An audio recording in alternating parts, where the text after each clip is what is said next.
1944 წლის 15 ნოემბრის ღამეს მესხეთიდან ასეულ ათასობით ადამიანის დეპორტაციამ უამრავი კითხვა გააჩინა და ძალიან დიდი გასაქანი მისცა პოლიტიკურ სპეკულაციებს. მემარცხენე განწყობის პოლიტიკურ ჯგუფებში ეს ფაქტი ძალიან კარგად იქნა გამოყენებული და 1980-იანი წლების ბოლოდან დღემდე მოედინება ანტიქართული ისტერიის ღვარცოფი ჩვენს ქვეყანაში. ისეთ ორგანიზაციებს, როგორიცაა ყბადაღებული სოროსის ფონდი, რადიო თავისუფლება, კავკასიური სახლი და ასე შემდეგ, ტონობით ქაღალდი და ათასობით საათი აქვს დახარჯული ამ საკითხზე ტენდენციური ინფორმაციის გასავრცელებლად. დღეს კი მე დაგანახებთ ამ პრობლემას ობიექტური, ჯანსაღი თვალით და გეტყვით სიმართლეს მის შესახებ. ამ ურთულეს საკითხში გასარკვევად საჭიროა დავბრუნდეთ საწყისი ათვლის წერტილთან. მესხეთი, სამხრეთ-დასავლეთ საქართველოს ისტორიული მხარე, შუა საუკუნეებში ცნობილი იყო როგორც სამცხე საათაბაგო, ქართული სამთავრო საკუთარი კულტურითა და პოლიტიკური წყობით. მაგრამ მე-16 საუკუნის მეორე ნახევარში ხანგრძლივი და გამანადგურებელი ომების შემდეგ ეს მიწა ოსმალეთის იმპერიამ დაიპყრო და მას ახალი პოლიტიკური სახელი გურჯისტანის ვილაიეთი დაარქვა. დამპყრობლებმა თავად ჩაატარეს რეგიონის აღწერა და ეს დოკუმენტები საკვირველ სურათს გვიხატავენ. იმ დროისთვის, ანუ მე-16 საუკუნისთვის, სამცხე-ჯავახეთის მოსახლეობის აბსოლუტური უმრავლესობა ქართველი ქრისტიანები იყვნენ. ეს არის პასუხი საქართველოს ყველა არაკეთილმოსურნისთვის, იქნება ის რუსი, იქნება ის თურქი, თუ იქნება ის სომეხი. სამცხე-ჯავახეთი პრეისტორიული პერიოდის დასრულების მომენტიდან იყო საქართველოს, ანუ ქართველური სამყაროს განუყოფელი ნაწილი და იქ მუდამ ცხოვრობდა აბორიგენი ქართველური მოდგმის ხალხი. ოსმალეთის მიერ სამცხე-საათაბაგოს ანექსიის შემდეგ დაიწყო ხანგრძლივი პროცესი, რომელსაც ისტორიკოსი შალვა ლომსაძე მოურიდებლად არქმევს თავის სახელს. ძალადობრივი გათურქების პოლიტიკა. ეს პოლიტიკა მოიცავდა რამდენიმე კომპონენტს. პირველი, ქართველების იძულებითი გამუსლიმება. მეორე, ამავდროულად მათი იძულებითი გათურქება, რაც გულისხმობდა მათთვის ქართული გვარების ჩამორთმევას და თურქული გვარსახელების მინიჭებას. და მესამე, ქართველთა გათურქება გამუსლიმების პარალელურად მესხეთში თურქების და თურქული მოდგმის სხვა ეთნოსების შემოსახლებას. ოსმალური პოლიტიკის ამ უკანასკნელ კომპონენტზე ხშირად თვალს ხუჭავენ ტენდენციური ავტორები, იმიტომ რომ ეს კომპონენტი ფარდაზ მათ სიცრუეს, რომ თითქოს დღევანდელი ეგრეთ წოდებული თურქი მესხების აბსოლუტური უმრავლესობა ქართველია. რა თქმა უნდა, რელიგია და იდენტობა წართმეული ქართველები თანდათანობით ივიწყებდნენ თავიანთ ფესვებს და განიცდიდნენ სრულ თურქიზაციას. ორიოდე თაობის შემდეგ კი ისინი არა მხოლოდ კულტურულად და პოლიტიკურად, არამედ გენეტიკურადაც კი თურქები ხდებოდნენ თურქული მოდგმის ჩამოსახლებულ ჯგუფებთან ქორწინებების გზით. ანუ როგორც ხვდებით, ოსმალეთმა ეგრეთ წოდებული აჰისკა თურქების, ქურთების, იეზიდების და სხვა ტომების მესხეთში საგანგებოდ დასახლებით უზრუნველყვეს მესხების გამუსლიმებისა და გათურქების გეგმის წარმატებით განხორციელება. ამ ოსმალური პოლიტიკის წყალობით გამუსლიმებული მესხისთვის პრობლემა არ იყო თურქთან და სხვა მუსლიმ ეთნოსთან შეჯვარება. ამის შედეგად კი ოსმალეთმა მიიღო ზუსტად ის, რაც სჭირდებოდა მას მესხეთში. სრული ეთნიკური სიჭრელე და ეროვნული იდენტობის მოშლა. მესხები ან თურქებად თვლიდნენ თავს, ან უჭირდათ საკუთარი იდენტობის განსაზღვრა, მაგრამ ამასთან ოსმალებმა მიაღწიეს კიდევ ერთ და ალბათ ყველაზე ვერაგულ მიზანს. სიტყვა მესხს გამოეცალა ქართველობის მნიშვნელობა და იქცა თურქობის სინონიმად.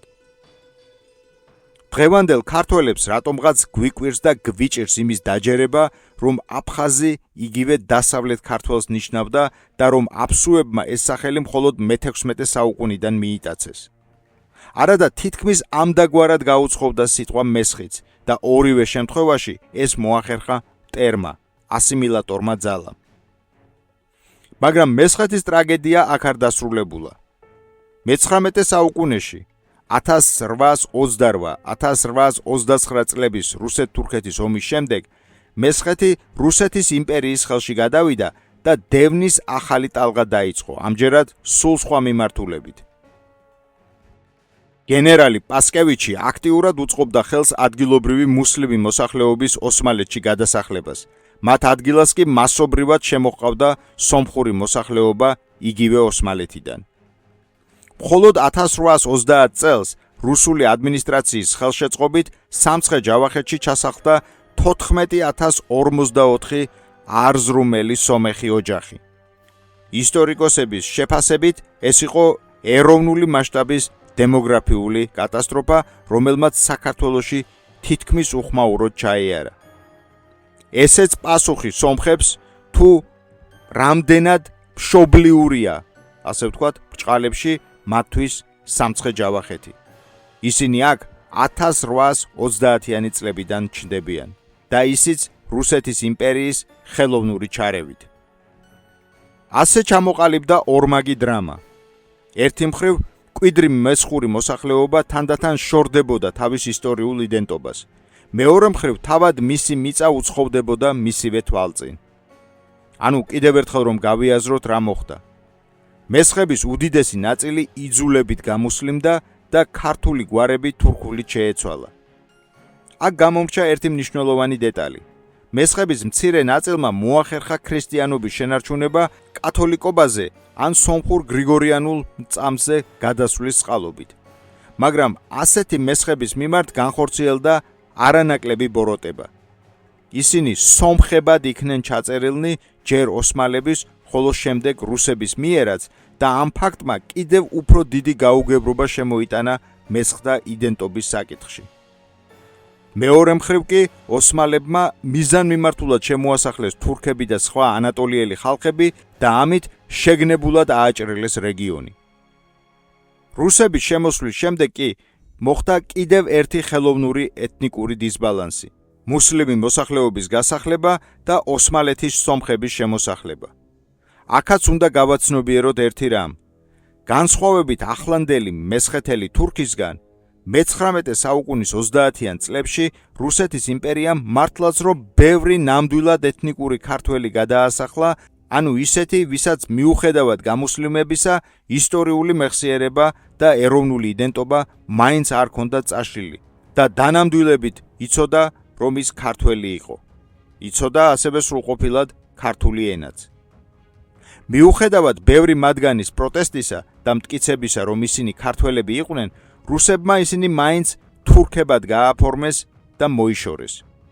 ოსმალეთში გადასახლება კი ნამდვილად ბოლო დარტყმა აღმოჩნდა ამ კატეგორიის მესხებისთვის და მათ უკვე საბოლოოდ დაკარგეს თავიანთი იდენტობა. მოდით დავუბრუნდეთ 1944 წელს, საიდანაც თხრობა დავიწყეთ. 1944 წლის 31 ივლისს საბჭოთა კავშირის თავდაცვის სახელმწიფო კომიტეტმა მიიღო საიდუმლო დადგენილება. 2 თვის შემდეგ, სექტემბერში გამოიცა კონკრეტული ინსტრუქცია, თუ კონკრეტულად ვინ ექვემდებარებოდა გასახლებას საქართველოს საბჭოთა სოციალისტური რესპუბლიკის სასაზღვრო რაიონებიდან. კერძოდ ესენი იყვნენ თურქები, ქურთები, აზერბაიჯანელები, ხემშილები, იეზიდები და თათრები. ოპერაცია მკაცრად იყო დაგეგმილი. თითოეულ ოჯახზე მიმაგრებული იყო ცალკე ოპერატიული ჯგუფი. ისინი ღამედ შემოვიდნენ სოფლებში, შეკრიბეს მამაკაცები და გამოუცხადეს მათ გადაწყვეტილება საზღვრების უკეთ დაცვის საბაბით მათი გასახლების შესახებ და მისცეს სულ 2 საათი აუცილებელი ბარგის ჩასალაგებლად. სულ საქართველოდან გადასახლებული იქნა დაახლოებით 20,000 ოჯახი. მათგან 14,493 ეროვნებით თურქი. გადასახლებულთა დანიშნულების ადგილი იყო შუა აზიის რესპუბლიკები: უზბეკეთი, ყაზახეთი, ყირგიზეთი. აქ იწყება ისტორიის ყველაზე რთული და სადავო ნაწილი. საბჭოთა ოფიციალურ დოკუმენტებში ეს ადამიანები მოხსენიებულნი იყვნენ როგორც თურქული წარმომავლობის და ეროვნების პირები. აი რაც შეეხება ტერმინებს თურქი მესხი და მესხეთელი თურქი, ეს გაჩნდა მოგვიანებით 1970-იან წლებში, როდესაც საბჭოთა საინფორმაციო აპარატმა შეგნებულად დაამკვიდრა ეს ტერმინები. ანუ ეს არ იყო შემთხვევითობა. საბჭოთა ხელისუფლება მიზანმიმართულად აყალიბებდა და აძლიერებდა თურქული ორიენტაციის მქონე ლიდერებს დეპორტირებულ თემში, რათა საჭირო მომენტში გამოეყენებინა ისინი საქართველოს წინააღმდეგ. შედეგად დეპორტირებულ თემებში ჩამოყალიბდა სამი განსხვავებული პოზიცია. ერთი ძალიან ცოტა ნაწილი დაახლოებით 10%-მდე საკუთარ თავს დღემდე ქართველად თვლის. მეორე ნაწილი საკუთარ თავს თურქად მიიჩნევს. და სხვათა შორის 1970 წელს ეს პოზიცია ოფიციალურადაც გამოცხადდა მოთხოვნით შექმნილიყო თურქული ავტონომია ცენტრით ახალციხეში. ხოლო მესამე ჯგუფი გახლავთ ის ადამიანები, რომლებსაც კონკრეტული ეროვნული იდენტობა თავადაც არ აქვთ განსაზღვრული, ანუ არ იციან ვინ არიან. 1989 წლის მაისში უზბეკეთში ფერგანის რაიონში მოხდა ტრაგიკული სისხლისღვრა ადგილობრივ მოსახლეობასა და მესხეთელ თურქებს შორის. ამ მოვლენამ ცხადი გახადა, რომ ეს თურქული წარმომავლობის ხალხი არც თუ ისე მშვიდობიანი ყოფილა, როგორც აქამდე წარმოაჩენდნენ. საინტერესოა და აუცილებლად უნდა ითქვას ზვიად გამსახურდიას და ეროვნული მოძრაობის სხვა ლიდერების დამოკიდებულება ამ საკითხთან დაკავშირებით. და ამ დამოკიდებულების გაცნობით ჩვენ ძალიან კარგად გავიგებთ თუ სინამდვილეში რასთან გვაქვს საქმე. თავდაპირველად ისინი დიდი მონდომებით ითხოვდნენ თურქი მესხების დაბრუნებას, მაგრამ 80-იანი წლების მეორე ნახევრიდან დიამეტრალურად შეიცვალეს პოზიცია და სასტიკი წინააღმდეგნი იყვნენ მათი რეპატრიაციის. ეს პოზიცია განსაკუთრებით მკაფიოდ დააფიქსირეს ზვიად გამსახურდიამ და აკაკი ბაქრაძემ თავის დასაბუთებებით. შეხედულების ასეთი მკვეთრი ცვლილების მიზეზი სავარაუდოდ ის იყო, რომ თავიდან ეროვნულ მოძრაობაში თვლიდნენ, რომ საბჭოთა მთავრობამ თურქებად ჩაწერა ქართველები, რომლებიც სინამდვილეში ქართველობდნენ და საქართველოს პატრიოტები იყვნენ.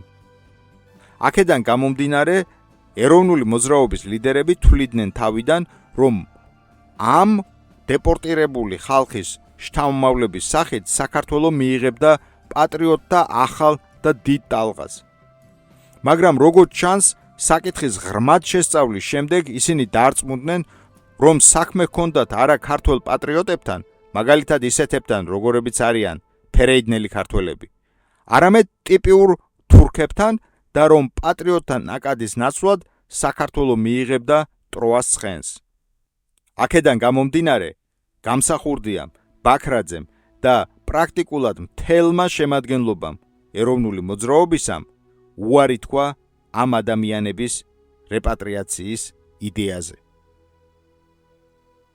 1999 წელს ევროპის საბჭოში გაწევრიანებისას საქართველომ აიღო კონკრეტული საერთაშორისო ვალდებულება. შეექმნა სამართლებრივი ბაზა მესხეთიდან დეპორტირებული მოსახლეობის რეპატრიაციისა და ინტეგრაციისთვის საქართველოს მოქალაქეობის მინიჭების ჩათვლით. ვადად განისაზღვრა 12 წელი. ამის შემდეგ გადის საკმაოდ დიდი დრო. რეპატრიაციის კანონი მიღებული იქნა 2007 წლის 11 ივლისს. იმისთვის, რომ არ მომხდარიყო ამ პრობლემის უსასრულოდ გაჭიანურება, ამ კანონმა განსაზღვრა კონკრეტული ვადები. განაცხადის შეტანა 2010 წლის იანვრამდე, ხოლო პროცესის დასრულება 2012 წლის იანვრისთვის. და ახლა გეტყვით იმას, რისი გამხელაც მაინც და მაინც არ უყვართ ადგილობრივ არასამთავრობო მუქთახორებს. ზემოაღნიშნული კანონის მიერ გამოცხადებული ვადის განმავლობაში 9 მილიონი ადამიანიდან სულ მიღებული იქნა დაახლოებით 2300 განაცხადი. მაგრამ რაც ყველაზე საინტერესოა, ამ 2300 ადამიანიდან მხოლოდ 46-მა მიუთითა, რომ ის არის ეროვნებით ქართველი. დანარჩენებმა კი ჩაწერეს, რომ ისინი არიან თურქები.